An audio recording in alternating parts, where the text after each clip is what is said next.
जय श्री राम। मैं हिंदू भूषण श्यामजी महाराज।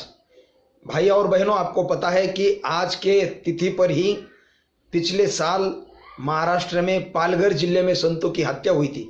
आज उनकी पुण्यतिथि है और बरसी है, हम सब लोग मना रहे हैं। लेकिन मुझे इस घटना पर आपको कुछ बात बतानी है, क्योंकि पालघर के बाद हिंदुस्तान में कई जगह कई राज्यों में संतों की हत्या हुई। ये बहुत बड़ा षड्यंत्र है। कुछ लोग जो है संतों को बदनाम करने के लिए, संतों की हत्या करने के लिए, संतों के जो विचार है, हमारी हिंदू संस्कृति सनातन धर्म को नष्ट करने के लिए सालों से प्रयास कर रहे हैं। और इसलिए ये बता रहा हूं मैं, क्योंकि ये लॉकडाउन में ही हत्या हुई थी संतों की। ये तो महाराष्ट्र के लिए या देश के लिए संतों की हत्या होना ये बहुत दुर्भाग्य की बात है। ये तो कलंक है महाराष्ट्र पर। संतों की भूमि है महाराष्ट्र, और वहां हत्या हुई तो, और उसके बाद महाराष्ट्र में हुई और उसके बाद देश में भी कई जगह हुई, तो ये बहुत गलत बात है। और लॉकडाउन में हुई ये हत्या। और आज भी मैंने कल खबर पढ़ी कि ये 2020 में 25 साल में जितना क्रिश्चियन मिशनरी वामपंथी जो लोग मिशनरी जो लोग हैं, वामपंथी वाले जो कम्युनिस्ट लोग हैं, 25 साल में चर्च नहीं बने भारत में, उतने 2020 में बने। और कम से कम 1 लाख लोगों को धर्मांतरित किया गया। तो ये कहीं ना कहीं हमारी कमी है।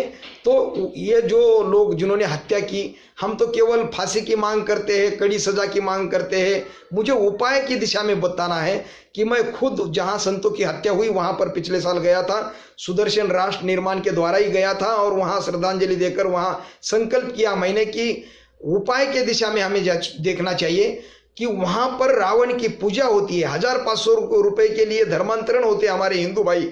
आदिवासी हुए तो क्या हुआ तो, लेकिन वो हिंदू है ना। लेकिन वहां मूवमेंट चलती है कि आप हिंदू नहीं हो, और इसलिए हम केवल सोशल मीडिया और फेसबुक व्हाट्सएप पर निंदा की, कड़ी सजा की मांग की, ये पर्याप्त नहीं है। और हमारे इतने बड़े बड़े आयोजन हो रहे, हम कुंभ मेला, कथा, सत्संग, भंडारे सब कुछ चल रहा है, लेकिन कोई संगठन, कोई हमारे साधु संत वहां जमीन पर कोई जाकर काम करे। हमने तो संकल्प लिया है सुदर्शन राष्ट्र निर्माण ने, मैं खुद जाकर वहां हिंदू शक्तिपीठ बनाकर, हमें ये कोरोना के कारण थोड़ा विलंब हो रहा है, लेकिन हमने संकल्प किया है वो पूरा करेंगे। और जो लोग हत्यारे हैं, जो दोषी है, पुनः दोबारा ऐसी कभी घटना ना घटे और इन लोगों को सजा होनी चाहिए। कोर्ट हमारे हिंदुओं की भावना का कदर करे, देखे, लेकिन हमारे तरफ कभी हमारे पक्ष में निर्णय होता ही नहीं। हम कोर्ट का सम्मान करते हैं, लेकिन जो कोर्ट को मानते नहीं है उनके पक्ष में निर्णय होता है।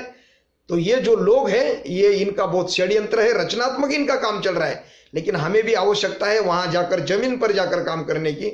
तो इसलिए हिंदू शक्तिपीठ जल्द ही पालघर जिले में बनेगा, और जो संतों के हत्यारे हैं उनका हम बदला लेंगे, प्रतिशोध लेंगे। अभी भी देखिए नरसिंहानंद जी महाराज जी के खिलाफ भी कितना षड्यंत्र चल रहा है कि खुलेआम धमकी दे रहे, सर काटने की बात कर रहे। कोई कानून है कि नहीं देश में, कोई लोकतंत्र है कि नहीं? केवल संतों के खिलाफ क्यों होता है ऐसा? और इसलिए हिंदू भाइयों, आप जागरूक रहना बहुत जरूरी है। सुदर्शन जैसा चैनल हिंदुओं को रक्षण करिए, राष्ट्र रक्षण करने के लिए, हिंदुओं को जगाने के लिए रात दिन काम कर रहा है। आप सभी लोग इस मुहिम में जुड़िए, और पालघर में भी ये संतों के जो हत्यारे, इनको सजा होकर, फांसी होकर, वहां हिंदुओं को जो प्रताड़ित हो रहे हिंदू भाई, उनको भी न्याय मिले, और वहां जाकर जमीन पर काम हम सभी सहभागी होकर करेंगे। बस इतना ही आपको इस संदेश में वो कहता हूं। धन्यवाद। जय श्री राम।